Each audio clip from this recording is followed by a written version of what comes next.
All right, so let's get right into this. So we're going to jump in right into 36. We're looking for polar aprotic solvents, right? So we know with protic, right, that means that they can hydrogen bond. So OHs, NHs, or FHs make it protic, right? So I've got an OH here and an OH here, meaning A and B cannot be the answer because we're looking for aprotic. So now between these two, this is DMF, which is a aprotic solvent. You're given as an example DMF and DMSO. If you can memorize what those structures look like, I would. And if not, let's try to break it down another way. So if you were stuck between these two because you didn't know that this was DMF, remember that aprotic solvents can dissolve salts, right? So if we were to look at this resonance structure, where we gain a negative charge here, a positive charge here, because we form a double bond, we now have charges on this molecule that could effectively break apart our salt, right? That's what makes it aprotic, is that it can dissolve salts. This guy, he ain't really doing anything. Like, I don't know what he could dissolve.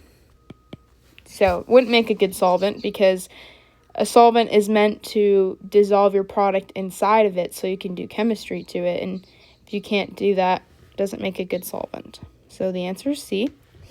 All right, so now we're going to look for the rate determining step of this one. So first you need to find out what type of reaction this is doing, right? So I don't see any double bonds being formed, right? So I know I can go ahead and eliminate an E1 or an E2 type of reaction. So now let's look at this type of alkyl halide, right? We've got 1, 2, 3 carbons connected to the alpha carbon, meaning it's a tertiary alkyl halide. And what does that mean? It's SN1, because SN2 only does with methyl primary and sometimes secondary. And the rate determining step of an SN1 reaction is the leaving group popping off. So if we look at here, this is our compound. This is representing the leaving group disconnecting. So our answers are going to be C. This would be an SN2 reaction. This, I don't even know what we're doing. I don't know why we would be messing with the solvent, or the nucleophile, sorry. And this, we're forming a double bond, which would have been an E2 reaction because it's happening simultaneously. Okay. Which one of these could undergo an E2 elimination reaction? So E2 is weird in the fact that it can do primary, secondary, or tertiary alkyl halides, right? So let's look at them one by one. We know that we need a hydrogen that needs to be anti-paraplanar, right? However, all of these hydrogens right here are on the same plane as the bromine, which means it's not anti-paraplanar, and we could not effectively do an E2 elimination reaction. I see a double bond, immediately take it out. How are we going to form a double bond when there's already a double bond there? Okay, now let's look at this one. Let's go to the beta carbon. It's right here. Oh, that was huge. Beta carbon's right here. However, this beta carbon has 4 bonds to carbon, meaning it doesn't have a hydrogen, right? And if it doesn't have a hydrogen, we can't form a double bond there. There's no hydrogen to do chemistry with. So by elimination, our answer choice is B. This has plenty of beta carbons.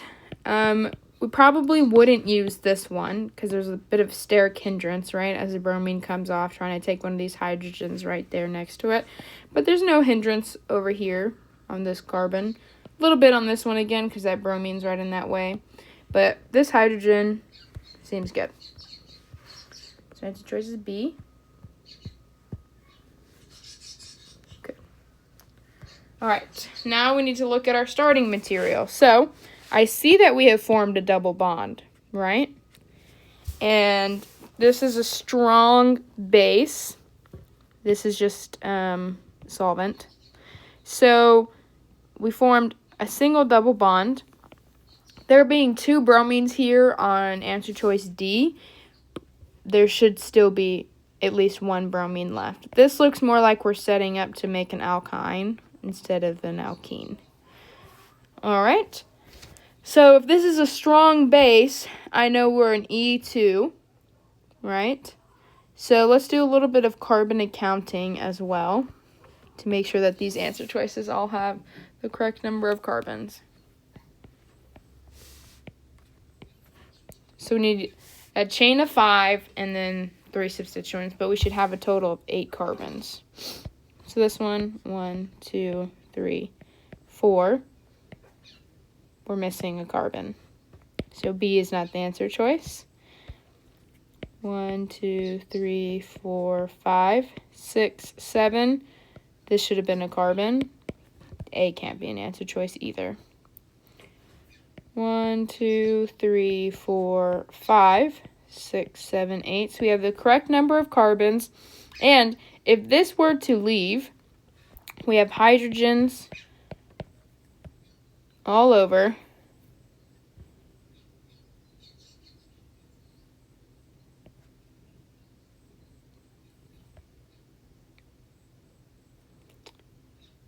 Yeah. So if we were, this one has a hydrogen right here. So this one is probably the one that formed that double bond. All right, hope that made sense. Kind of went through that one a little bit fast, a little unorthodox. All right. Okay, so starting material again. So we've got a double bond forming and a strong base because I see that potassium, which means we've got a positive. This one's negative right there. So we got a strong base. Again, looking like E2. I always like to start making sure we have the correct number of carbons. 5. 1, 2, 3, 4, 5. 1, 2, oh, double bond. We're supposed to be forming that, so that can't be right. 1, 2, 3, 4, 5. 1, 2, 3, 4, 5. Again, 2 bromines. Looks like we'd be making an alkyne because there's no bromine in our product. So in order to remove off 2 leaving groups, we would have formed 2 double bonds. Okay, so D's not the answer. And B isn't. So now we're down between A and C. But if we look at this,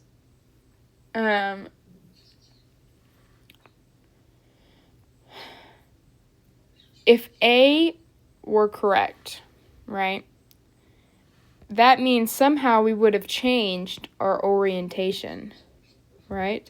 So we have 2 methyls on carbon 4 instead of a carbon on 2, 3, and 4, right? So A is not correct. C is correct.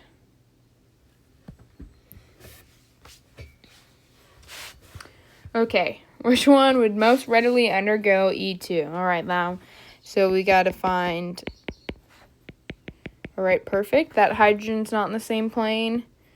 These hydrogens are, though, so we can go ahead and eliminate that one. These hydrogens also are on the same plane as our leaving group. Not going to work. These ones are not.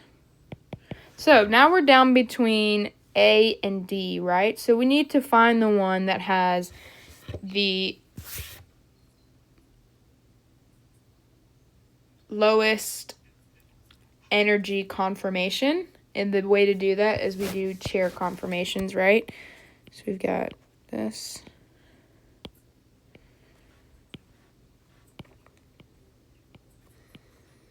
This one. Okay, so I said bold is up. So 1, 2, 3, 4, 6. 1, 2, 3. You guys get the point. 1, 2, 3. Okay, so if bold is up, then 1, 2. Dashed was down. So we've got down here. And then 6 is up. Okay, and then we've got it, flip our chair structure. 1, bold is up, dash is down, and up. So we've got our bromine and our tert-butyl. Those are going to be what we're focused on because they're the 2 largest substituents, and we want them to be, we need bromine to be axial because it needs to be, antiparaplanar, meaning it needs to stay axial. But we want tert-butyl to be equatorial. We want it at a lower energy state. So this one has the equatorial axial. Let's see if this one does. So far, looks like A is our answer, but I just want you guys to get the practice of it.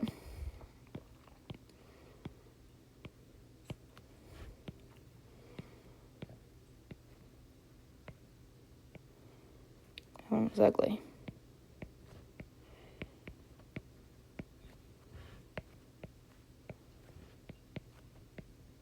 Okay, so we said dashed was down, and then over here, so 1, 2, 3, 4, 5, 6. And I know I'm not numbering to keep them at the lowest possible numbering system. It doesn't really matter for this. And then 3 dashes down. So that's both axial, right? We don't want that. And then down. So now they're both equatorial. We also don't want that because we need bromine to be axial for it to be antiparaplanar, right? Okay, so that means our answer is A. Perfect. All right, which is the major product? So this to me is an HX in heat. So if I take, this is an ether. Okay, so this is, I want to say cleavage of ethers. That's why it's really important to have all those reactions memorized by the time you get into your exam. Which you guys still have some time. I'm going to pull them up for me, though, because I'm not the one taking this exam.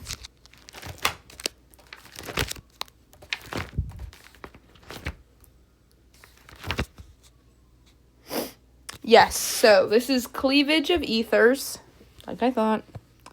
So good. So I've got HX and heat, right? So when you do a cleavage of ethers, you've got R, OR, right? Plus this gives you 2 RXs and H2O. All right, so if you can memorize the shorthand, right, we can figure out the actual product. So this is our ROR, right? This is an entire R group. This is an entire R group. This is our HX. So that means when we split this ether, right, we take this off, what happens is we are literally cleaving that oxygen out. And we end up with 2 RXs because we get an X here and an X here. And then the 2, right, if we've got 2 X's, that means we've used 2 hydrogens as well. And it's going to take that oxygen off. We're not using hydrogen. We didn't use OH. That makes an alcohol. This is also an alcohol. We're not forming that. What we're forming is an RX. This is the R group. This is the X. Okay. H2SO4 in heat. This is going to be an alcohol dehydration. Is that what you guys call it, though?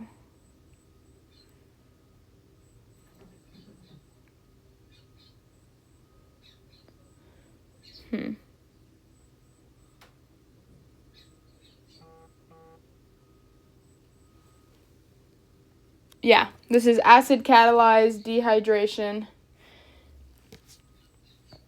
So I'll write that for you guys. Acid, we got right here. catalyzed dehydration.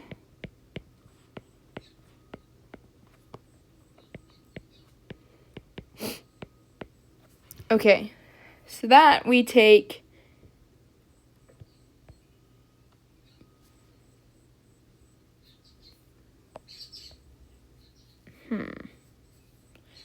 So this is an E if it's a primary alcohol. It would be E2. If it's a secondary or a tertiary alcohol, it's an E1 reaction. So this one is secondary. So that means this is going to pop off. And here, let me write out this reaction for you guys so you can see it.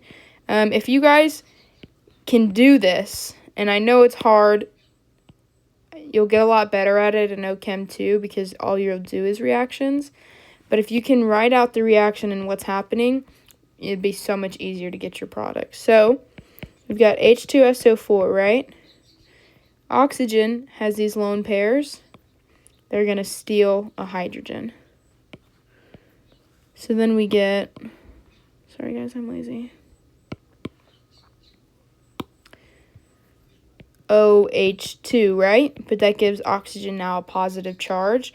So this is going to, I'll keep it color-coded. This is going to leave. And then, oh Lord.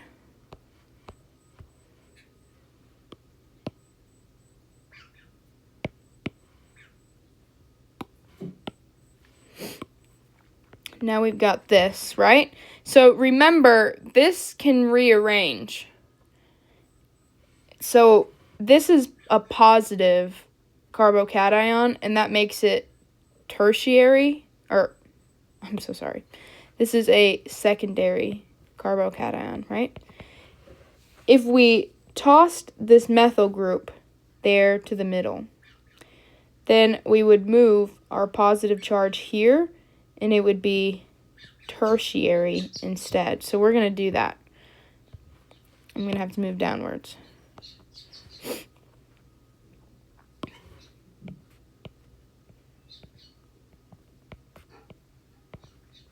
Now our positive charge is here, which is more stable because it's tertiary now, right? You guys see that? This is where the carbocation's at, and we've got 3 carbons connected to it.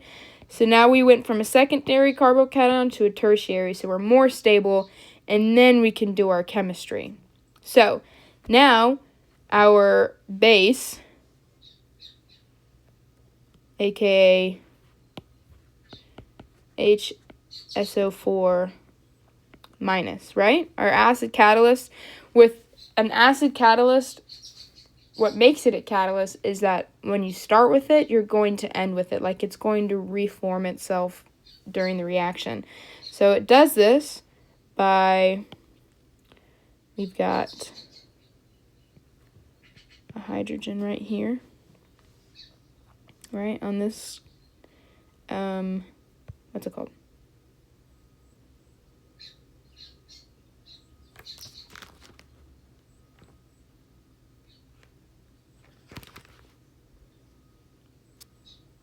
Beta carbon. Sorry, I totally blanked there. Okay, so now this is going to steal that hydrogen.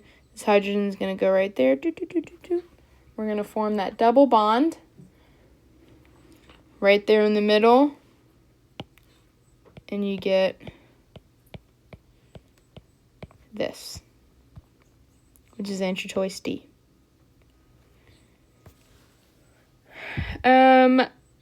Yeah, I'm not sure how to explain this to you if you guys didn't understand how to do the reaction, other than, so you know that the OH that used to be here, right, left.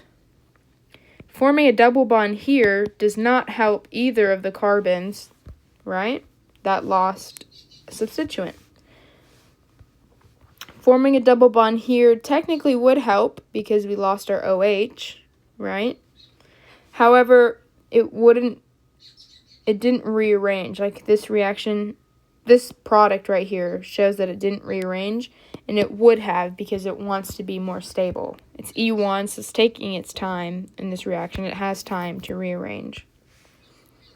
Okay, major product for this one. You guys remember the SOCl2? That is a synthesis of alkyl chloride.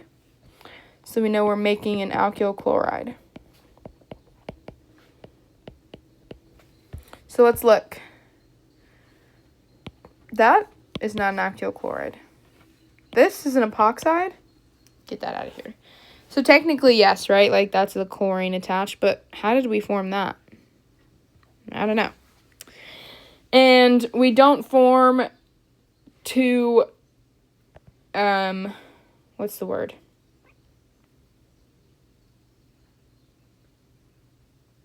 Not two amounts. Two equivalences, right? So also, let's do some carbon accounting that can also help us eliminate. 5. 1, 2, 3, 4, 5. 1, 2, 3, 4, 5. Okay. So 5 is where the OH was. So essentially, we're just replacing OH with Cl. That's all we're doing. This, we added too many. So the answer is C. All right. Okay, cool. Let's keep trucking along. All right, so this is an epoxide reaction. We are treating it with an acid. And when you treat it with an acid, it is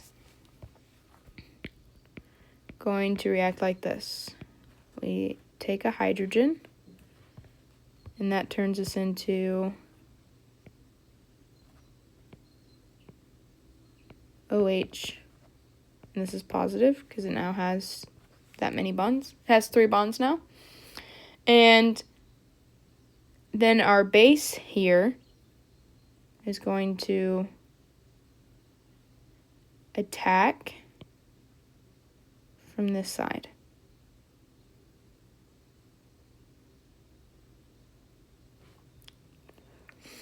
And when it does,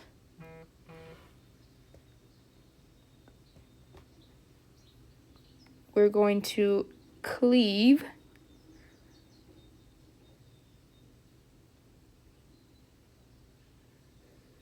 let me make sure I'm watching this thoroughly. We're going to cleave from this end.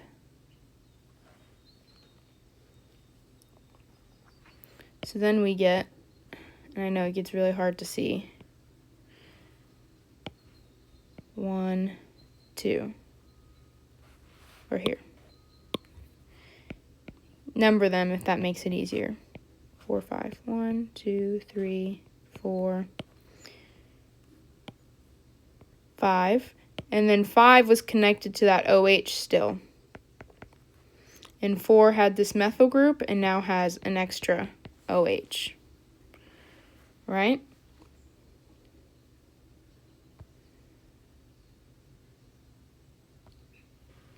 Sorry, it's a C3OH. But now we have a positive here because this oxygen has 3 bonds, right? It has the one to this carbon, the second carbon, and a hydrogen. And like I said about with our acid catalysts, they're going to reform themselves. So right now we have SO4 minus. It's going to steal that hydrogen.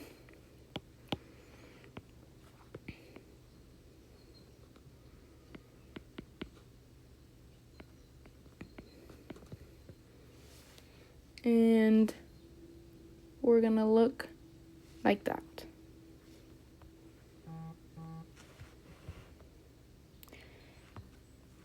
This is a CH3, and sometimes they might not draw it out, so like this just has it written out. So our answer choice is D. This one went to the wrong carbon, like it opened on the wrong side. So because our substituent here, right, attacked on carbon 4, it's going to separate this bond from that side, from the most substituted side. So this also went to the wrong side. This also went to the wrong side. And I don't know how that ended up there anyways. Okay, I hope that made sense. Epoxides take a lot of practice. That's all I can tell you. Lots and lots of practice. All right, so we were talking about priority order, right? So priority, it was like alcohol, alkene, alkyne, and then alkane.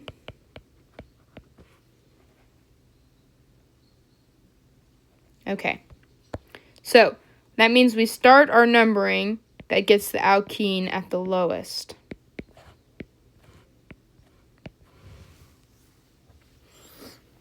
But we also want our substituents to be at the lowest, so I'm actually going to try numbering two ways.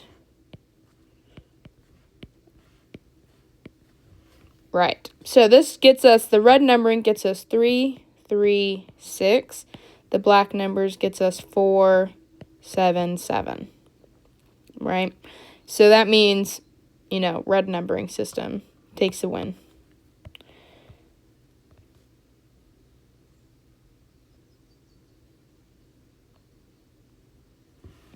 This is 4, 7.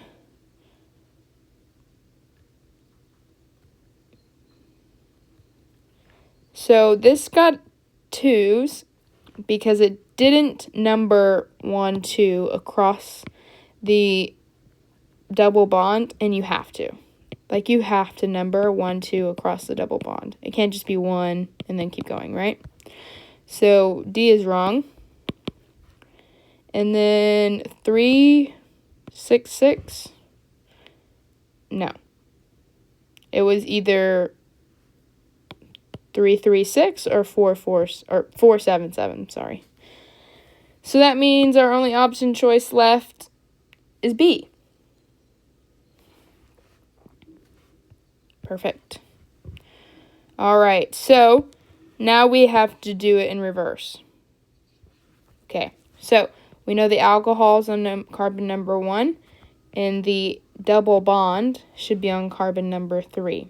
So let's see if we can number these. 1, 2, 3, 4. Okay, that works. 1, 2, 3. This one does not work.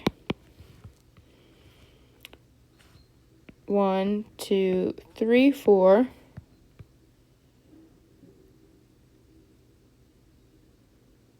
This one, though the numbering is correct, it doesn't work because it has it on the chain instead of inside the cyclohexane. And same problem with this one. It's not inside the cyclohexane, so that makes it wrong. All right. So we've got 1 double bond on 3. Okay. 1, 2, 3. This one works. 1, 2, 3. That one also works. 1, 2, 3. Okay, he's going to make it harder for you guys.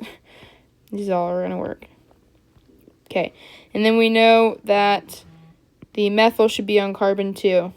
And it is for all of these. Okay, cool. So it's really all on the stereochemistry.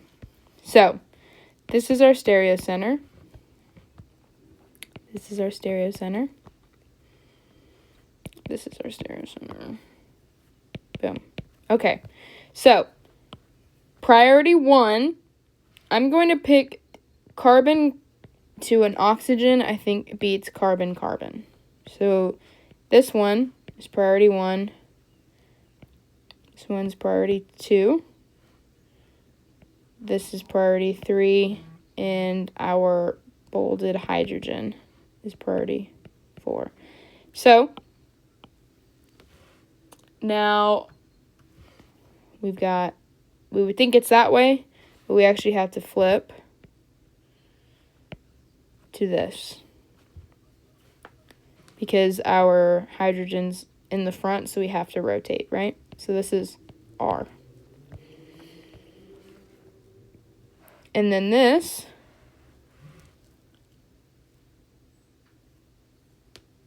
is E because it's trans. You guys see that? This is priority 1. This has a hydrogen here, which would be priority 2. So that's trans. This one, also trans. We know that's E. So that's not going to work. So now we're down between these two, right? So now let's look at our stereochemistry. Let's go. Well, we knew dashed was R, right? This is a dashed line. This is a dashed line. Everything about this compound is the same other than this double bond, but the priority orders are still going to be the same, so we know that this is R. So answer is B. Okay. Markovnikov addition, right? What does that mean? We're going to the most substituted carbon. Specifically, the bromine is. All right, so we know that we're going to break this double bond, right? Here's our double bond. How are we doing that? So this hydrogen is going to add to it, but it's going to go, oops. It's going to go to the least substituted carbon. And then once this breaks, that leaves this positive. And then good old bromine here is going to attack that one. And we get a bromine there. This is the least substituted. Does not work. We still have a double bond, which means it didn't break. Still somehow have a double bond. We're supposed to break it. So, answer choice is A.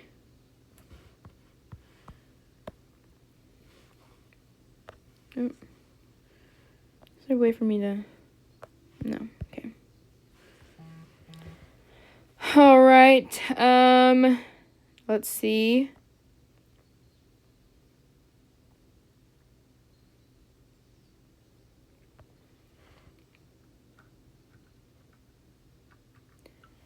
All right, so we just said that it's going to go to the most substituted carbon, right? This is a Markovnikov addition. So if it went here, that means the double bond was either there or there, right? Because it went on one end of the double bond. Okay, so let's hypothesize that the double bond was here. That means we are picking between this carbon and this carbon, right? They are the same substitution rate. This would have been a secondary. This is also a secondary.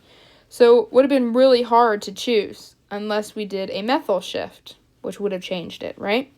But if our double bond was here, that means our carbons are choosing between this one and this one. And if our hydrogen went here, right, this is only a primary. This is secondary, which would make it better. So that means we want our double bond between those carbons, which is A. Not this one. We talked about that. This doesn't even have to do with where bromine is. And again, bromine was over here. Doesn't make any sense. Okay. This is HX. Or X2, sorry. Don't know what I was talking about. So this is an X2. And remember, that is anti-addition. So when it was the halogenation of alkenes, you guys remember that one? Halogenation of alkenes is anti-addition. Meaning chlorine is going to add on different faces of this double bond. So it's going to add to this one and this one, but they're not going to be on the same face. Also, so this didn't break the double bond. Incorrect. Where's our second chlorine? That's also wrong. Chlorines here are on the same face. This would have been syn addition. Doesn't work. We're supposed to be doing anti, which is B. All right, the main product of this one, again, we are doing hydration, or what is this called? Hold on. Hydration of alkenes.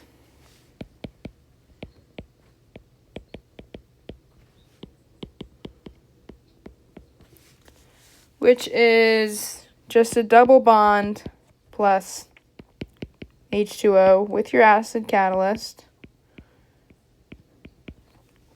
And you get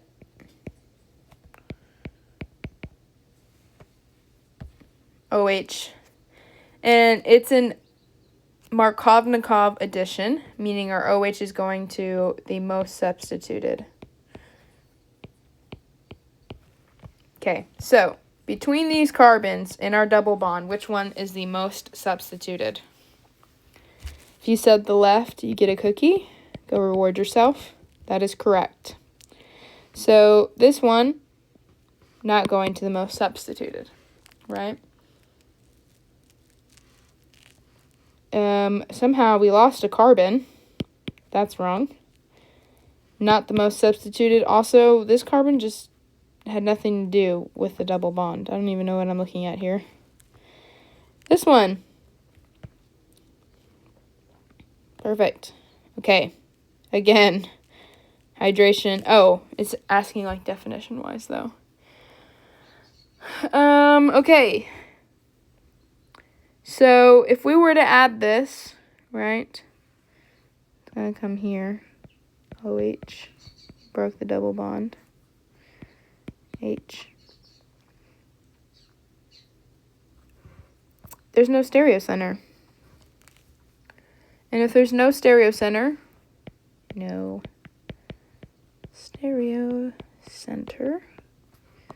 then we're achiral. Cool. All right, bonus question. Are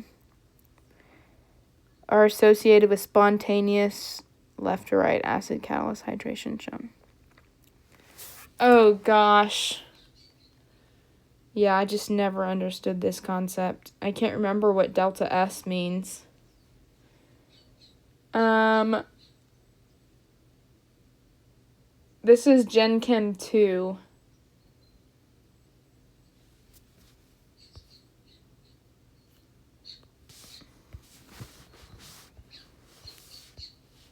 Oops.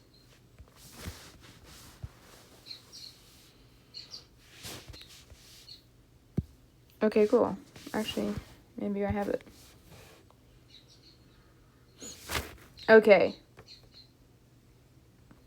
Negative delta G is spontaneous. Non-spontaneous means delta G is positive. Okay. Let's look. Where else is that? Okay. All right. So we are looking for negative delta G, right?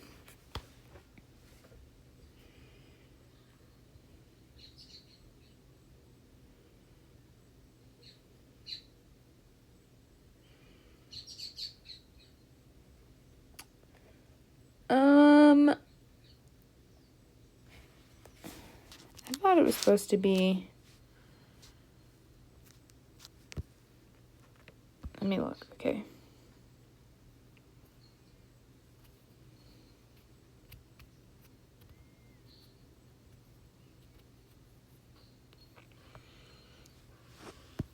So the answer choice is B. However, in the notes that I had taken, it said that S would be positive and H would be negative. So I'm not sure. Good luck on that bonus question, guys. I don't know. Okay, we got another hydration, right? But it's supposed to go to the most substituted. These are equal substitution, right? So what do? We're going to perform a methyl shift. And if we do that,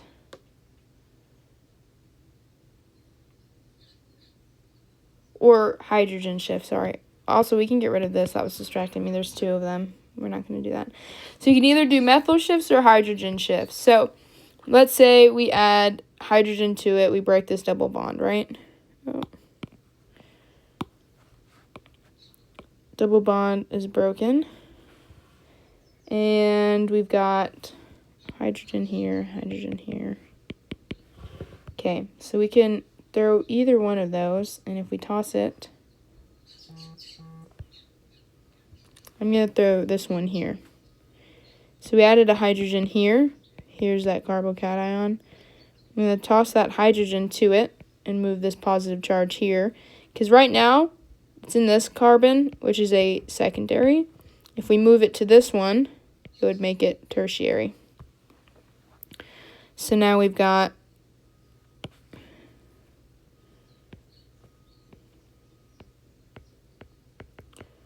right, and then our OH negative.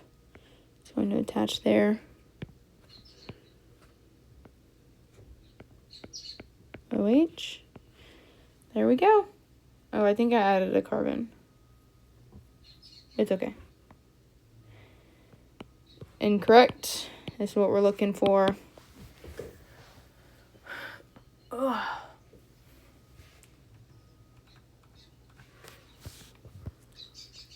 All right. I'm seeing an X2 and H2O. And that is halohydrin formation.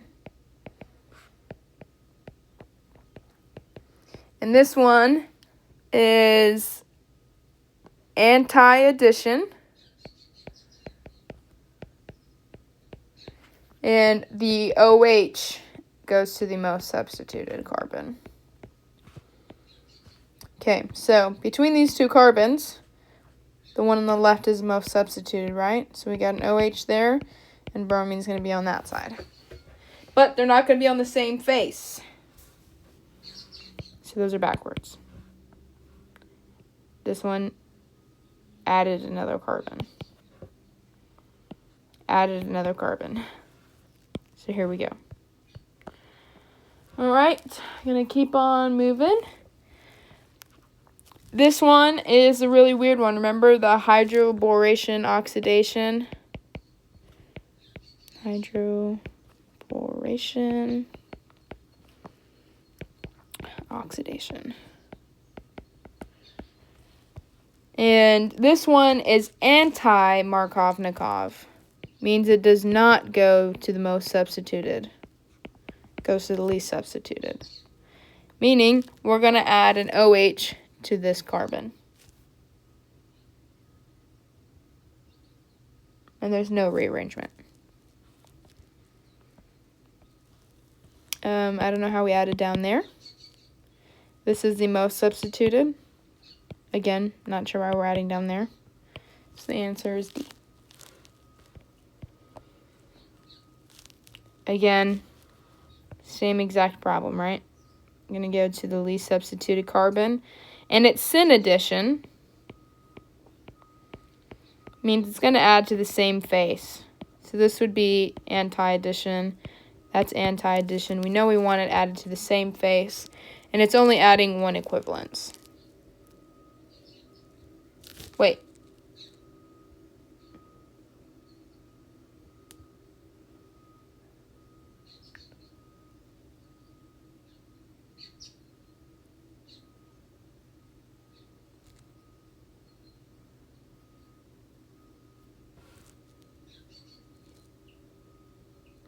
Sorry, guys.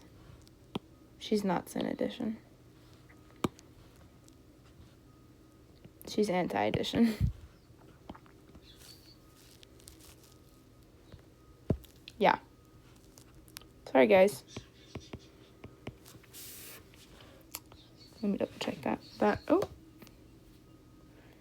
This is chapter 10.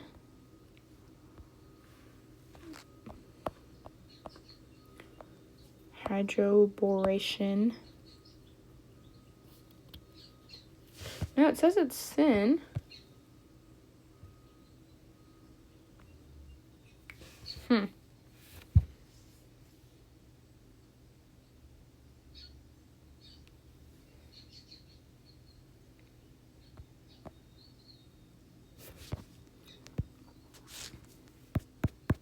Well, if it's syn addition, I'm not sure how they're getting the answer. Oh, sorry, guys. Yeah. Okay. Okay, where am I at? Syn addition as in the hydrogen that it also added.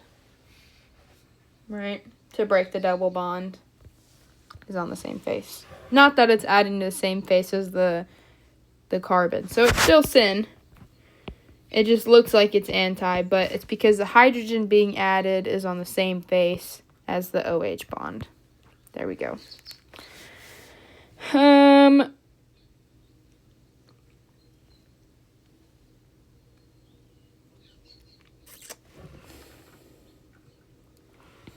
Okay, let's look at this.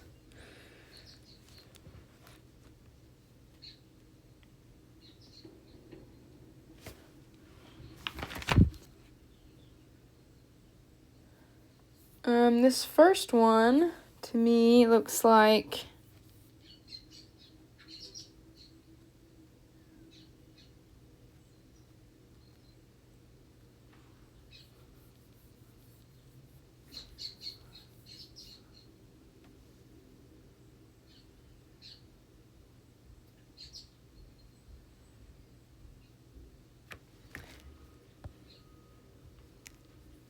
this is the essentially inverse of alcohol to alkyl halides, right?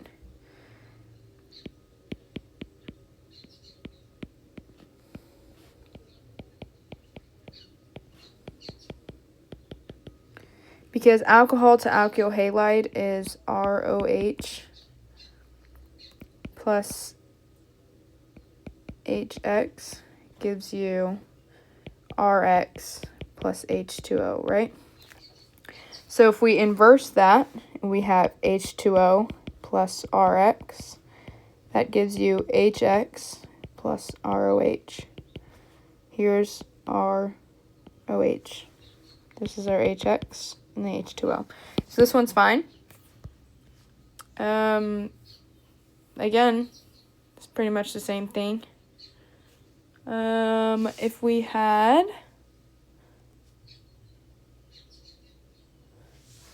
Well, this is a leaving group. This is a strong base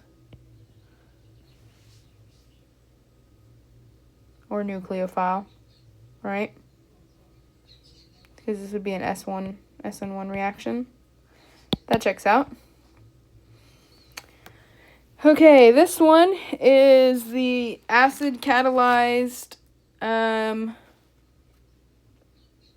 hydration.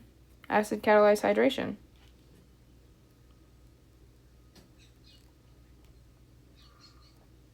And this one rearranges. So, I think D is fine as well. This one, though, so this is negative, positive. You guys haven't done any chemistry with carboxylic acids. Have you?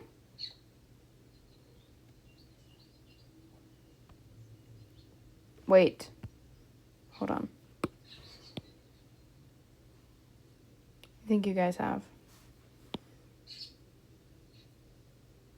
Let me look at these again. Sorry, I was looking too fast. Okay. Let me open my answer choices again. I know it's not A. D, this is one of your reactions. It's the hydration of alkenes.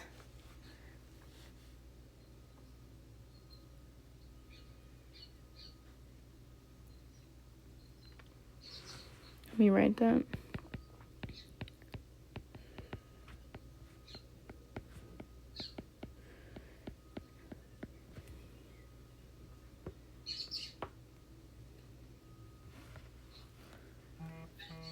Okay. So, I don't know if you guys have done chemistry like this, but essentially this is a negative, this is positive, right? And so what happens is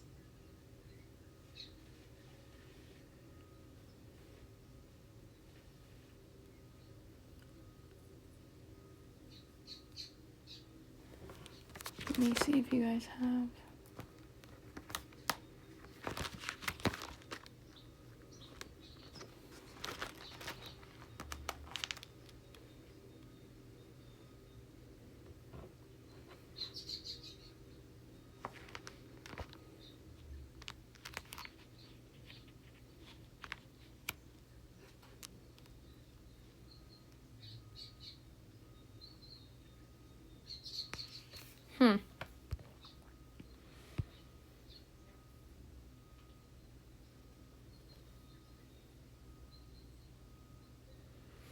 I want to say that it's B, but somehow he's saying it's C. But I feel like C is doable. This is definitely an SN1 reaction. Because that leaves that positive, this negative, and that's positive.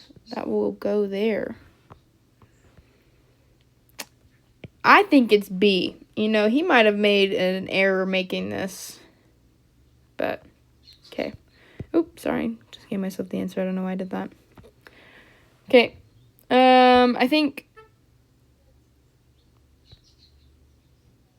Yeah, chlorine gets priority over the alkyne. It's an ugly 3. So it's not 3-ine. Oh, maybe I'm wrong. Maybe the alkyne gets priority. I need to add the alkyl halides to the priority list because I can't remember. There's a chart in the textbook, and I haven't looked at it in a long time. Okay.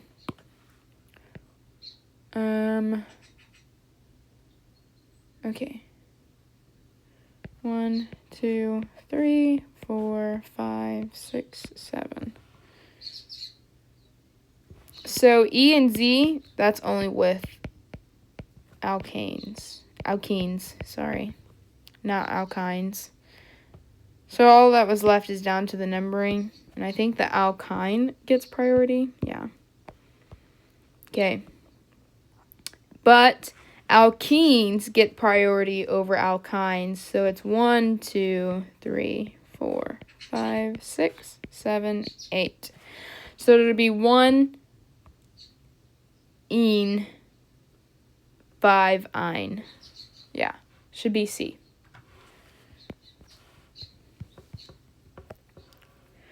Oh, Lord. Okay, we're making, so 2 equivalents of base. This is a base.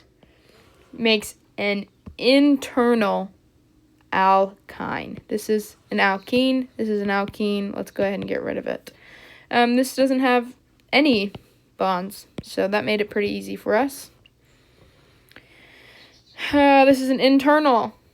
2 equivalents of base. This is for terminal. And then this is just nothing. And neither is that.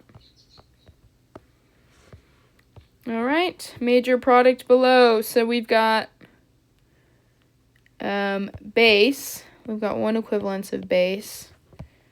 And then we have an alkyl chloride.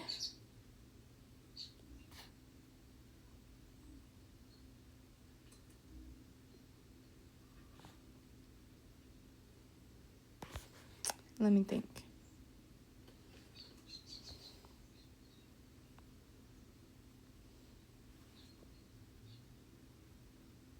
So this is a base. We have hydrogen right here. And I think this is positive. This is a leaving group, right? This base is going to steal that hydrogen, and that's going to make it positive right there. And then once the leaving group leaves, our CH3 is going to go in there. And so we get D. I don't think this is on your reaction list.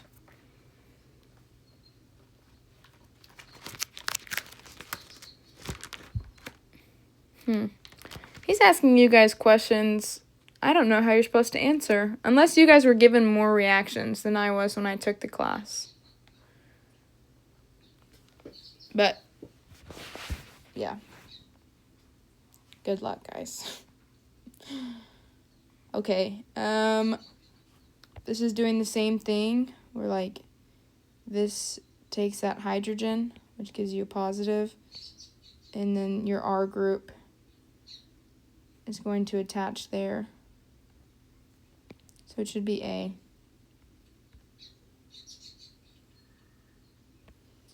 Because this base right here is what takes that bromine.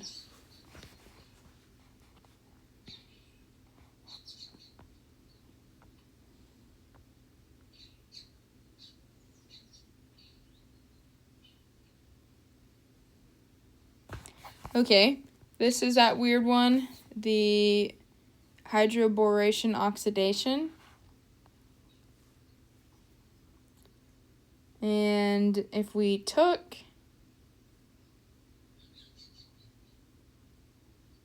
so hydroboration oxidation is supposed to add an OH. But instead it added a aldehyde. Oh. Okay. Hydroboration oxidation of alkynes.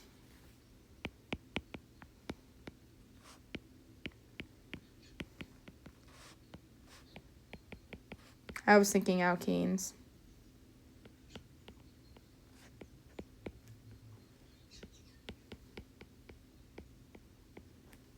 Okay. So then we would have originally started out with an internal triple bond. Or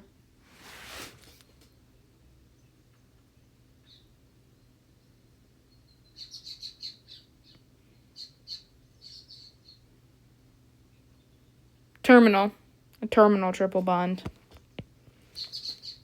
If it was internal, you would have had a ketone, but we have an aldehyde. That's let you know that's the terminal. All right, this is acid catalyzed hydration of alkynes, I think.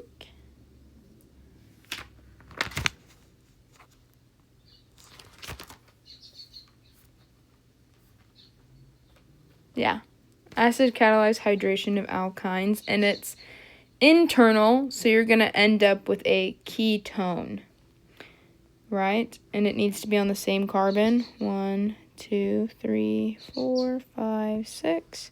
1, 2. Carbon 2, nothing to do with where the triple bond should have been. 1, 2, 3. Perfect.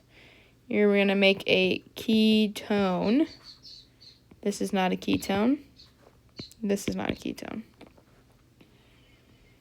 Okay. This is additions, just an addition to alkenes, excess HBr. So we're going to add, it's terminal. So we add to both sides, I want to say, both sides of that triple bond. So you'll add here and you'll add here, which should give you C.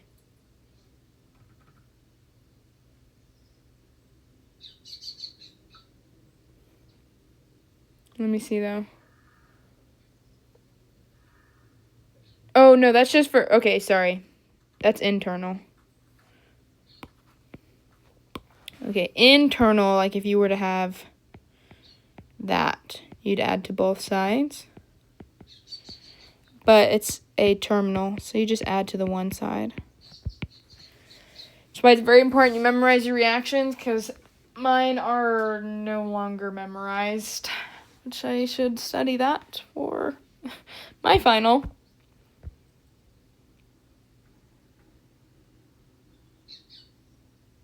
Sorry, guys. A. You add to the same side, but on the inside of it. Because it's a Markovnikov. So it's going to go to the most substituted.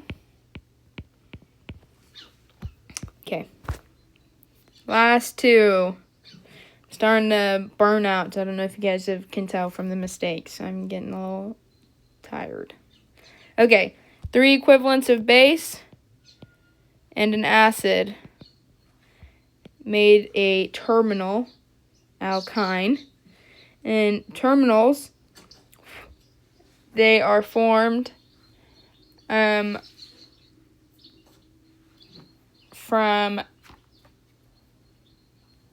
like, remember, if you were to reverse engineer this, right, you'd add the bromine, or not the bromine, but, how am I trying to say this?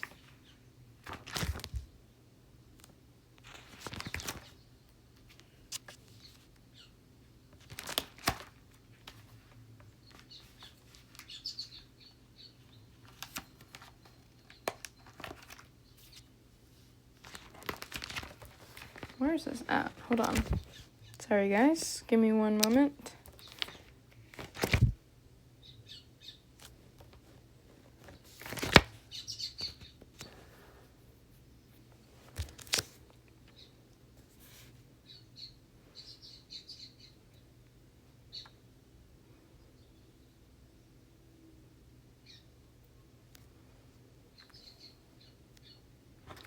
Okay, so remember we said that they need to be on the same carbon because this would have made an internal. So they need to be attached to the same carbon, but on the inside of it, because as these get taken away, they add to the outside of the carbon. Like if you take these away, there's nothing to add to on the outside. So I think it's A. Oh wait, but we're using H3O plus as our acid.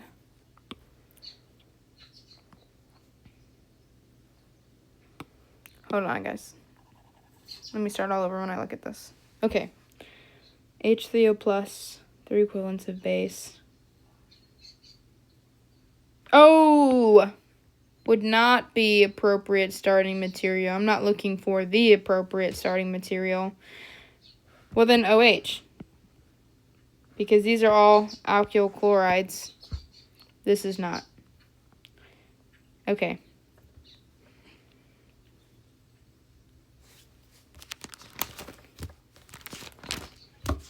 And then we've got X2, right? We're adding X2. This adds the halogen to the same carbon, right?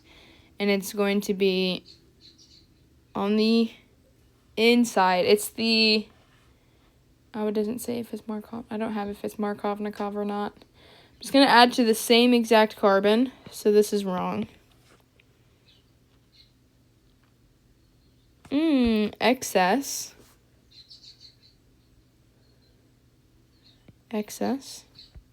So we're going to add to both sides. Key term right here is excess. And it's an internal, so it's halogenation of alkynes. Yeah, it's going to be D. So this is technically, part of it. But we need to combine these two because we have an excess of the reactant, so it's going to keep reacting. It'll react on both sides. All right, sorry for my blunders and everything. If you guys have any questions, let me know. I will do my best to answer.